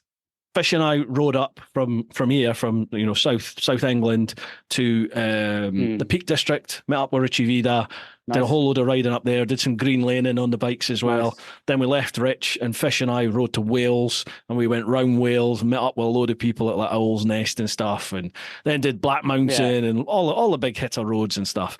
And then we rode home. Nice. So it was like a 3 or 4 day, 1,000-mile on 125s. And I'm not kidding you. Awesome. Probably the most fun I think I've had on two wheels. It was brilliant. Loved it. I could believe that. Yeah, so everyone wants to know, when is Big Little Adventure 2 happening? Well, that's what we're trying to figure out. So what would you take? Sub 400cc, and where would you go? Sub 400cc, I don't know. I'd have to go 125. I'd have to go like a Varadero or something. Something that's a little bit taller, something that's a little bit more capable with regards like carrying stuff. Where would I go? I'd probably say Scotland, because I've not been there. Like I know shock horror. How I'd get up there with a 125, I don't fucking know, because it's easy. No bother. Yeah. Okay, cool. But yeah, I'd probably say Scotland somewhere. Because I've never been, and again, it's like Wales. It's just a beautiful place to go. I'm confident with that. Like a Varadero, and I go up north. Yeah, for sure. Yeah, good call. That good call. Yeah, people seem to think you can't do distance on the small CCs, but you can. You totally can. They'll still sit at 60, 70 mile an hour. Some will do a bit more, obviously, if you're not quite as gravitationally blessed as I am, restrained. Well, ironically enough, think of that. A couple of buddies of mine, Tom and Lauren. they're doing CG125s in Africa and stuff, and it's like, there you go. It's just I just don't. I don't know. I just narrow-minded maybe, and I overthink what I take, and I never sort of factor in the restrictions or the less restrictions that 125 may perceivably have. But small CC bikes are fun. So yeah, brilliant fun. Varadero. I think the bigger and more powerful modern bikes get, the more fun little 125s become, because they're just so different to your fucking great big 1390cc Super Dukes and things like that. All of a sudden you go from that 90 mile an hour in first. Yeah. All of a sudden you go from that to jumping on a little 125. That Sinus 125, I think it had 11 brake horsepower. 11. And you used all of it, didn't you? Oh, God, all of it. But it's literally red line. I took one around the UK. I did a round the UK ride in like 3.5 days, I think it took. 2,250 miles. And it was literally red lined for probably 90% of that. And it did it. It did it, no problem. I was the weakest link. Effortlessly as well. Well, kind of, yeah. You didn't have any problems with that, did you? Well, not in the 3 days I had it. I mean, I've often wondered. I wonder what the bike was like after, when it went back to Sinus. But who knows? The piston and valves are now mated in unison for the rest of their life. Some poor bugger bought that bike. Sorry, it's either going to be amazing because the pistons and everything are just being like totally bedded in properly, or it's going to be a nightmare. One or the other. Right, we've got a few questions over. Okay. Go on. No. Go on. No, I was going to say, try and track it down. Try and do like a reunion thing. Not sure I want to. Somebody's probably got like a voodoo doll of me, some fat bald geezer with a beard and shoving pins into it. You utter bastard. What you did to my bike. We may never know. Yeah, we might now. You never know. Someone might comment. We'll head across to Facebook. So, Jane English. Great to see my local bike shop is being featured. My bike is from there, and it's my first stop for accessories and parts. Bike nights on the summer open day have been well attended and enjoyable in the past. My question, if you could, how would you further improve the West Wales bike scene? Banger of a question. Like that one, Jane? Well, first of all, no money exchanged hands with that, but thank you very much for your support. I do. We and I appreciate it. The Welsh biking scene? Yeah, well, the West Wales bike scene. Okay. Personally, I don't really see a divide with regards to the West, East, South kind of section. So I'm just going to speak in general for the Wales scene, if you don't mind. Of course, feel free. Personally, I don't think there's anything else that's already being done that could improve it. Okay. We are very fortunate to have an incredible community, varied community down here in South Wales that ticks a lot of boxes already. We have, like, as you know, we have some great places to go, eat, stop, drink, fuel, food, coffee, whatever. Probably, I think we are statistically one of the biggest populations of riders in the UK. Wow. The only way I probably say we can improve it would be the roads, without deflecting too much, because some of them are pretty shitty. But regards events, places to go, to buy, sell stuff, eat, drink, visit. I'm very proud of what Wales has as a biker community. And I'm really looking forward to getting more involved with it in the next years. But truth be told, I don't really have an answer to how to improve it, other than what people are already doing. We're getting involved with more like charities, like Mental Health Motorbike and stuff like that. They're getting more involved with us down here. There's more venues being opened up with regards to accommodating riders and camping sites and things like that. Yeah, I don't really have an answer. Because people are doing already a great job in making it happen. It's my honest answer. Well, that's cool to hear. So, all right, plug away. What is M&P doing then in terms of the bike scene? Holy shit! Now you're going to put me on the spot because I didn't have my work brain on me. Edit here. We sell bikes. Well, first and foremost, the past 2 years we've been doing our bike nights where we alternate between our Cardiff site and our Swansea site, with regards to just having live music, food, like an after hours hangout kind of thing.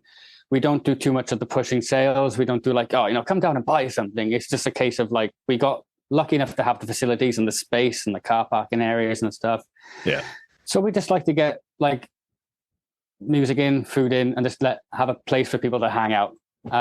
So we've got several bike nights. Our bike night dates are actually live on our Facebook page. So if you just go to facebook.com/MMP Direct, you can see our bike nights. And that is a big drive for us because, like I said, going on the back of what we discussed earlier, we have a really thriving motorcycle scene in South Wales. And it's nice to be able to kind of provide people and riders with an opportunity to, they finish work. Like some people do in the week will just like go out for an hour and a half, spin after work, whatever, blow the cobwebs off and like whatever. And sometimes they may not have a place to go, or some places may be closed or whatever.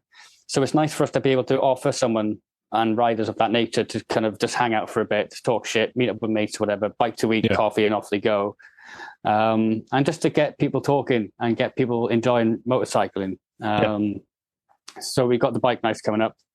A few other manufacturer dates here and there as well, which can all be found on our Facebook page. Like it. Next question. You mentioned mental health motorbikes. That is becoming. I think mental health is becoming more and more prevalent in society now. Whether there's more of it these days because of social media and all that sort of stuff, or is it just it's spoken about more, so people open up about it more? It hasn't. I would say there still is a stigma probably there, but it's not what it was, is it? Yeah. Like for people to come out and say, I'm struggling here. And I find it, I see it, particularly through my tours and Patreon and things like that.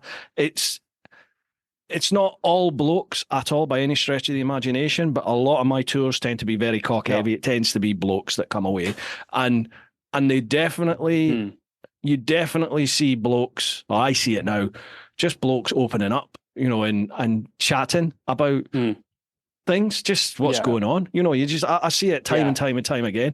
The biking scene, maybe it's the same in all sort of communal type hobbies where everyone gets together. I don't know, but obviously we see it in biking because that's what we do. Yeah.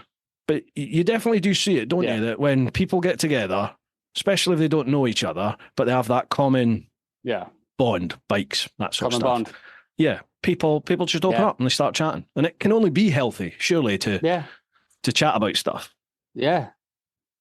I mean, just touch on the back of that. I mean, you and I both know, like, riding a motorcycle is probably one of the best things you can experience for mental clarity and enjoying and just switching 100%. Off. But yeah, I mean, it's something I believe in a lot personally. If I'm being honest and on the record, I think it's very important for people to get shit off their chest, no matter how insignificant they may think it is. We've all been down the rabbit hole at times, but it's the comfortable scenarios and the environments you find yourself with bikes, because Lord knows you can stop in a cafe somewhere, be completely on your own, and you're maybe having a bad day where you're kind of getting yourself out of a gutter somewhere, like mentally, and then another guy can turn up or another girl can turn up on a bike and be like, oh, all right, enjoying it. Instant conversation. You just start talking to random people, and that's how, you either get things off your chest, or you just get things in common, or you get out of your bubble in your head. And it just, it's a wonderful thing that our hobby and our passions can then lead to improving people's well-being, their state of mind, and their health in general. So I'm a big supporter of that. So to have them more involved with us, be more involved with them, is a privilege and an honor for this year. And it's something that I hope to kind of get more awareness to, because we're actually having mental health motorbike down on our bike nights as well, both Swansea and Cardiff. Nice. So if people are visiting, they can just, they have a safe place to go, or at least get shit off the chest if they want to. But just around that point up, it's very important to, know that you have somewhere to go or someone to speak to get help. Yeah, absolutely. I mean, the power of just of chatting to people can never be underestimated, but it's not everything, is it? So it's like, no, there is still that. I think there is still maybe a stigma attached to it, or certainly people. What am I trying to say? It's nice to see people opening up and people talking, but sometimes I've had conversations with people where I've been like, I'm in no way qualified to deal with, whatever issue or the blatant issue that you got going on here. You need to go and speak to somebody, like someone who's properly qualified here. For sure. That's going to be the next step, isn't it? Is those who need it. So. Just, how do you do that though? I don't know how you open that gate. I don't have the answer either. I don't have the answer either. But at least having someone to speak to or open up to at least kind of go, oh, you need to go that way, mate. Yeah. You need to go that way. Don't worry about that. You can't go that way anymore. Go that way and see what happens. There's only so many things you can do to help somebody. But a small little bit of guidance can make a massive difference in the long run. But I wish I had the answer to that question, but not yet, sadly. That was all quite grown up, wasn't it? Not sure how we got onto that topic, but look at us. It's an important one to have covered. It is. Next one, Roger White. Great to see a local lad on Brew Time. When's Mike Morgan coming over to Motor Wales? He's got to get the plug in. Oh, camera's gone. That wasn't intentional. That was not intentional. Motor Wales cut. Gone. I was going to say, any excuse Roger gets to get a plug in for Motor Wales. Like it, Rog. Like it. I was just waiting for the proper focus comment, because I saw that earlier. When he's going to get a proper focus comment? That was the next bit. Yeah. Go on then. What have you got then compared to Roger's max power one? Oh, he has the envy of any boyhood dream Yeah, he has. He's he about has a 96 lovely, years of age. I don't give a fuck. I still have a Focus RS at 96 years of age. I think he's younger than me. That's a battle between you two. But yeah, when am I going to go to Wales? I don't know. Soon, I hope, because I need some t-shirts done and a mug. So yeah, there you soon. Go. The influencer store is the place. Now. Yeah. And the thing is now, though, I got to turn up on a bike, because if I turn up on my diesel ST, it's going to rip the piss out of me. But hey ho. It's a risk I'm willing to take. Yeah. I tell you what, Mike, we're doing a particularly shite job of the keeping track of the time on the cameras. Oh, okay. Oh, yeah. I think that's 3 times now, and we've not managed any time. It's not hard, is it? Half hour. We just need to add half an hour. Failed every single time. I told you I'm shit with numbers. I'm shit with numbers. It's fine. Next one, who have we got here? Nathan Skirm. Favorite bike you photographed and or ridden? Are they different, and why? I saw this question too, and I chose to not have an answer because I wanted to be genuine and honest. Oh. Fuck you too, buddy. Favorite motorbike I've photographed. The photographs I've recently done, which I'm most proud of, which I didn't really have to do much double taking to, was the Street Glide 120th anniversary Harley we had in the showroom. Super proud of how they turned out, and they had good engagement with Harley and LinkedIn too. Yeah, you use LinkedIn a lot, don't you? Not as much as I probably should. But I dabble in it now and then. It's like the stuff I think I'm really, the stuff I really like myself personally, I'll put it on there. Everything else just goes on Instagram or Facebook. Right, bike I've ridden, Z900 RS, because I can take that thing anywhere and photographs good. Yeah. Truth be told, yeah, easy answer to that one. In honesty, I've got to say, I really like things like the Ducatis and the Kawasaki's you do, just because the color, you do the, like, it's almost like an isolation of colors. So you pick out the red accent or the red and white in the Ducatis or the green and the darks with the Kawasaki's. And I love that. Looks really nice. That's never intentional. Is it not? Never intentional. No. I will be honest. Like a lot of my stuff, you'll see black containers in the background. Yeah. And that was the truthful, honest answer to that is because I was once told you'll never make a bike look good against a black background. And I kind of went, oh, really? So I'll take you up on that. But yeah, like a bright green against a black, perfect. A bright red against a black, or even sometimes a grey against a black. This works. It just make it work. But yeah, to answer the question, the 120th anniversary Street Glide, because that red is gorgeous. And the Z900 RS, any variant, because you can take it anywhere and it looks cool. Bosh, done. Chris Ainley, which has been your favourite? Oh, he's asked exactly the same thing. Which has been your favourite bike to photograph? Oh, right, we got it. Okay, last one then. Ian Pickup, what got you into biking? Oh, okay. How long have we got? We probably should have asked this at the start, shouldn't I? Yeah, the glory of editing. What got me into motorcycling? Okay, I'll try and keep it as brief as I possibly can. There's no time limits here. Mossy was 7 hours. Oh, 7 hours. All right, okay. Just fucking warming up, baby. Dig yourselves in. Okay, so the first thing was my father had a C90 step through in my granddad's garage. Which was the first motorcycle I actually got to touch and feel and sit on and stuff. And then after that I once spent 6 hours. But it felt like 6 hours. Probably my mom will probably tell you different. But we were over a family friend's house for a party, barbecue and stuff. And he had a Gixxer and I think it was a DT something in his garage. But I spent the entire time sat on these bikes.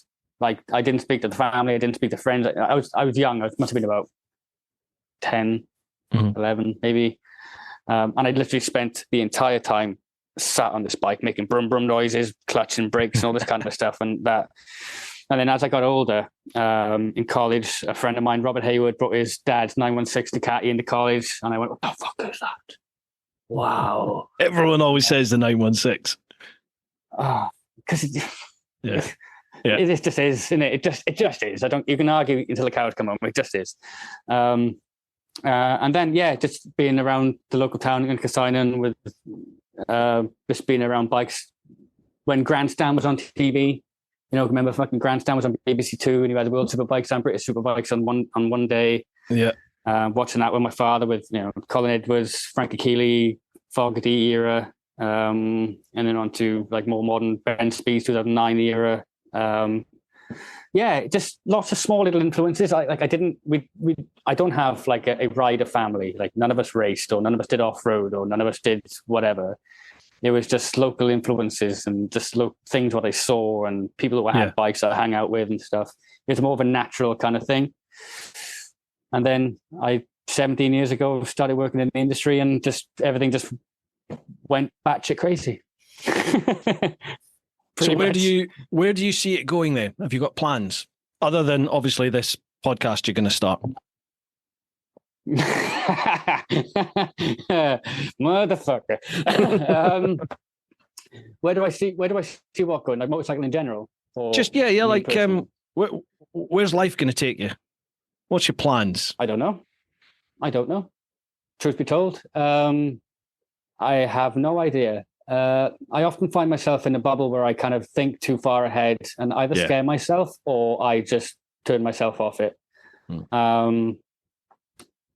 I have little things I want to try and do. Like I want to do more videography stuff. I want to do more podcasty stuff, or at least more stuff in front of camera, just to get my confidence up a bit and try and show the world what I see and what I think, which could be dangerous, but who knows until I do it.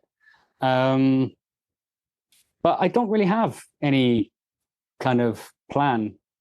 I just turn up and go. That's probably why I'm so apprehensive of doing stuff, because I don't really think about it and I don't put things into action.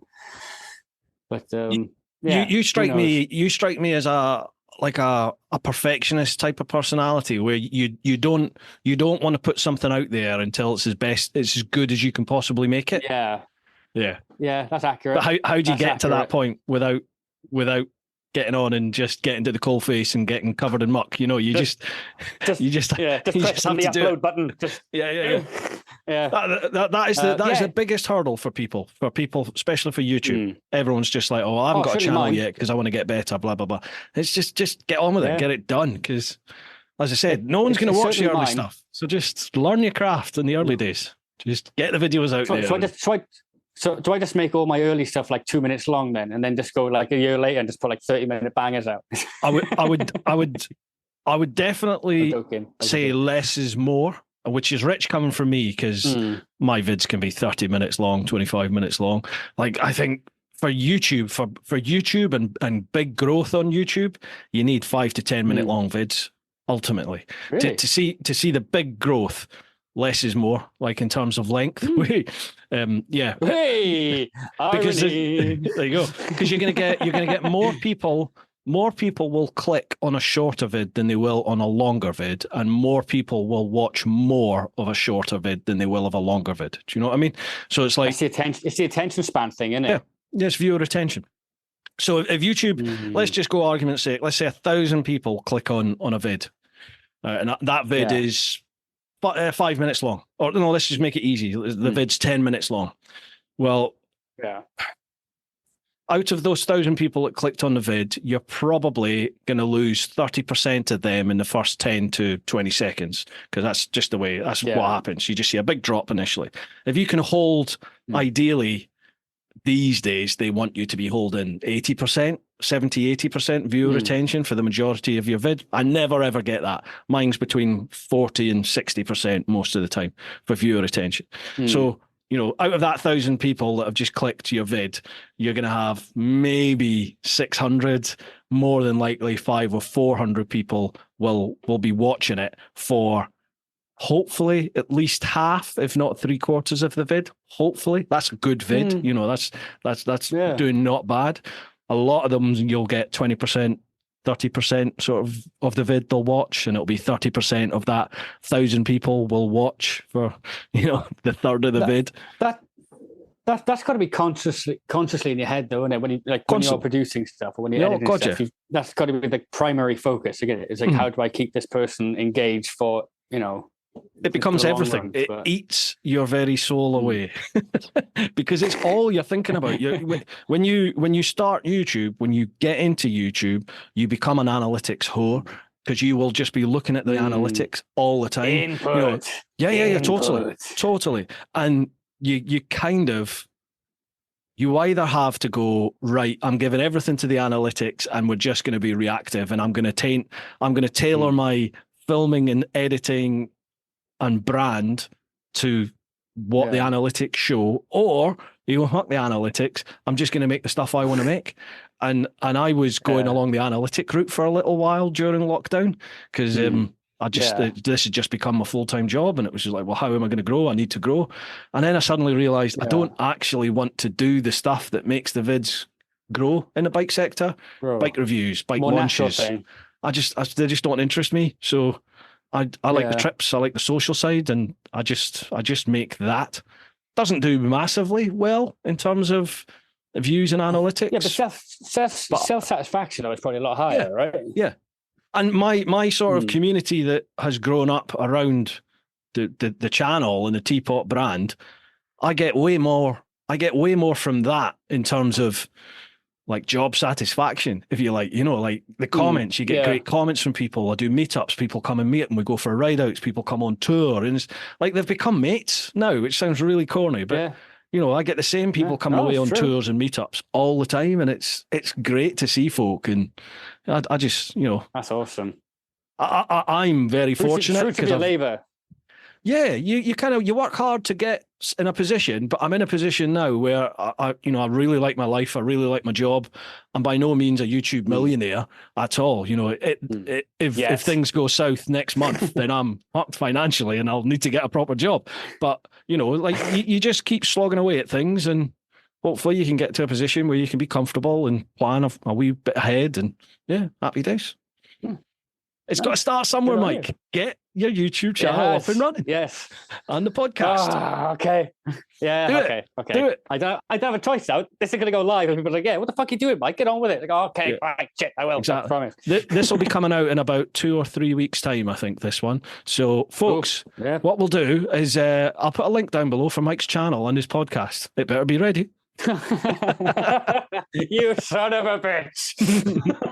On a serious note, folks, I'll put all Mike's socials down below, so make sure you give them a like and a follow. And just expect a lot of drunken shit from a Welshman. Just all you need to expect. Random drunken shit from a Welshman. His Instagram or Facebook stories are brilliant. I recorded. Did I tell you? I screen recorded your little warm up this evening before you came on. When you put what you put out in the story. Really? Yeah. So that might go right at the start. Awesome. I might have played that right at the very start. Why not? Fuck it. Yeah, why not? That's the thing. See, it's like once it's there, you can't do jack shit. It's like, whatever. Yeah, I'll deal with it. You put later. It out there into the ether, mate. It's gone, isn't it? There's no control of it. Yeah. I was actually quite proud of that, though. You might have to do a bit of like a bleep or something over the top. I'm not sure you like with the censorship with regards me. There is none. There's none. Don't worry about it. Oh, fucking great. This is a blank card. Well, obviously, if you want it bleeped, I can bleep it for you. But this is an open canvas for folks. Cool. Good. That's okay then. Dude, we're all done through questions, mate. That is it. Congratulations. You survived. Oh, cool. Okay. Awesome. Thank you for them. I appreciate them. Sorry if I couldn't give too much in-depth details too, but I just ran with it. No, I've enjoyed it, mate. It's been good. I'm looking forward to your pod now. So who you gonna like? What's your podcast gonna be about then? What are you gonna chat about? Who are you gonna chat to? I don't know. Probably a bit of everything, and without. I'd like to get people who I find inspiring, people who I respect, and people who may not be accessible to everyone. But that's probably my ideas of grandeur. Me had just sounds familiar, Mike. This sounds familiar. Are you going to be competition? Really? I don't do competition. I don't do competition. But truth be told, Bruce, I don't know. I don't know. Until I get someone to turn it. It'd probably be Tom. It'd probably be Tom Swales to come up. He'd come up with like an 8-pack of Guinness, and we'd just put the camera on and just talk shit. Brilliant. Because well, he was the first guy that probably reached out and just came up randomly, and we just had a really good time. Yeah. And it was kind of his idea. So yeah, he's probably the first one because his turbo bike's amazing. He's back on the road. He's doing more. He's getting back in the saddle with his turbo bike. I forget the event he's doing. Sorry, Tom. But yeah, other than that, I don't know. I may do some work stuff. I may do some people in work, people in the industry, maybe. Just a generic. Yeah, just get it started and see where it goes. That's what I'm doing with this. Is just I try to just have people on that have got a story in a field. It may just be me talking shit to myself in a field on a bike or something. I have no idea. I don't know. Nothing wrong with that. Yeah. There is a market for everything. That's something I'm discovering. Is that if you put you out, you will attract the people that like you and what you're doing. You know what I mean? It's like you will. God. You will attract your own people like me, community, your own clan. Yeah. There's more people like me in the world, really? Is that a good thing or bad thing? I don't know. Dude, before we go, is there anything you want to plug or any shout outs you want to give? Feel free. Plugs and thanks. Everyone who has actually liked any of my stuff online, anyone who continues to support me. Sincere thank you to Mark and the Collins family for believing in me and putting me where I am.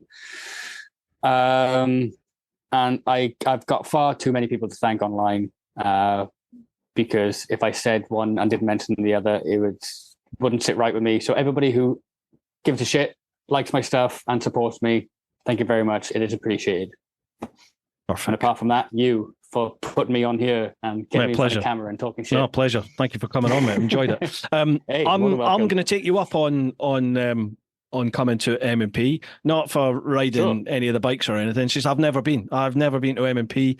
Heard a load of things about it, so I'll give you a shout and at some point come over. Just do me a favor though. If you do come down, let me know. We can put you up. There's a nice few hotels around and stuff like that, because I think it would be a nice eye opener. Possibly, I'll show you around. We go backstage and VIP and all that kind of stuff and show you everything. But you'd be more than welcome to. You're on, right? Let's make that happen. You're on. Awesome. Thank you very much. You're welcome. Right, folks, hope you've enjoyed this one. Make sure you check out all Mike's socials down below there. If you're in the South Wales, Swansea area or Cardiff, make sure you head to M&P and check out all the goodies there. Yeah, folks, keep doing your thing. Look after those that you love. Get on out there whenever you can. But most importantly, live your life. Woo-ha! Dude, mega. All right, stop that.